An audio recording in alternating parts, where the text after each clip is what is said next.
அனைவருக்கும் வணக்கம். நம்முடைய பைரவம் யூடியூப் சேனலில் நம்ம தொடர்ந்து ஜோதிடம் சார்ந்த பல்வேறு வகையான தகவலை பதிவுகளாக செஞ்சுன்னு வரோம்.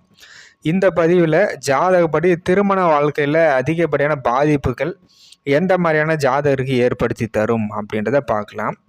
ஜாதகருடைய டீட்டெயில்ஸ் பார்த்துங்க. இதுதான் ஜாதகருடைய டீட்டெயில்ஸு. அவருடைய ராசி கட்டம், அவருடைய நவாம்சம் சார்ந்த வகையில் இருக்கிறத பார்த்துக்குங்க. இப்போ இந்த ஜாதகப்படி பார்க்குறம்போது எப்பயுமே திருமண வாழ்க்கை 7வது ஸ்தானம் தான் குறிக்கும். விருச்சிக லக்னத்துக்கு 7வது ஸ்தானம் அந்த இடத்துல ரிஷப ராசியாக விழுந்திருக்குதுங்க.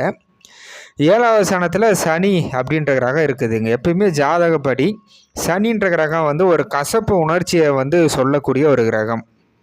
எந்த ஸ்தானத்தில் சனின்ற கிரகம் இருக்குதோ அந்த காரக உறவு மேலே இயல்பாகவே ஜாதகருக்கு ஒரு கசப்பு உணர்ச்சியை ஏற்படுத்தி தரும்.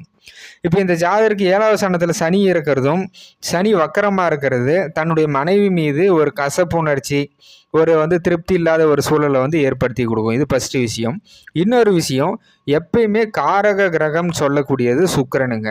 அந்த சுக்கிரன் ராகு கூடவோ அல்லது கேது கூடவோ சேர்க்கை பெற்றாலே அந்த ஜாதகருக்கு தன்னுடைய வாழ்க்கை துணைவர் மூலம் அடிக்கடி கருத்து வேறுபாடுகள் இருந்தே இருக்கும். நம்ம ஒன்று சொல்ல, அவங்க ஒன்று செய்ய, அவங்க ஒன்று சொல்ல, நம்ம ஒன்று செய்ய, இது மாதிரி கருத்து வேறுபாடுகள் இந்த சுக்கிரன் மற்றும் ராகு அப்படின்ற இந்த கிரக சேர்க்கையை ஏற்படுத்தி கொடுக்கக்கூடியதாக இருக்கும். இதை நம்ம பார்க்கணும். அதனால் இந்த ஜாதகருக்கு 7வது ஸ்தானத்தில் ஒரு வக்கரமான சனி இருக்கிறதும், அதுக்கடுத்து சுக்கிரன் ராகு சேர்க்கப்பட்டு இருக்கிறதுமே திருமண வாழ்க்கையில் அதிகப்படியான பாதிப்புகள். இன்னொரு விஷயம், இவர் விருச்சிக லக்னமாக இருக்கிறதால அகைன் 7ஆம் அதிபதி திருமண வாழ்க்கையை நமக்கு சொல்லும். அப்போ 7ஆம் அதிபதின்னு சொல்லக்கூடிய அந்த சுக்கிரன் அகைன் நமக்கு அந்த ராகுவோடைய கனெக்ஷன்லேயே கனெக்ட் ஆகிறதால இந்த ஜாதகருக்கு சுக்கிரனும் காரக கிரகமாக வந்துட்டார்.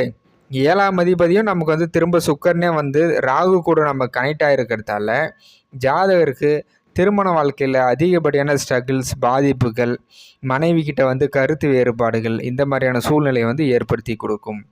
நீங்கள் யாருக்கெல்லாம் திருமண வாழ்க்கை ரொம்ப பாதிப்பாக இருக்குதோ அவங்களுடைய ஜாதகப்படி நீங்கள் செக் பண்ணி பார்க்கலாம். ஃபஸ்ட்டு பாதிப்பாக இருக்கிற ஜாதகத்தை நீங்கள் செக் பண்ணி பார்க்கலாம்.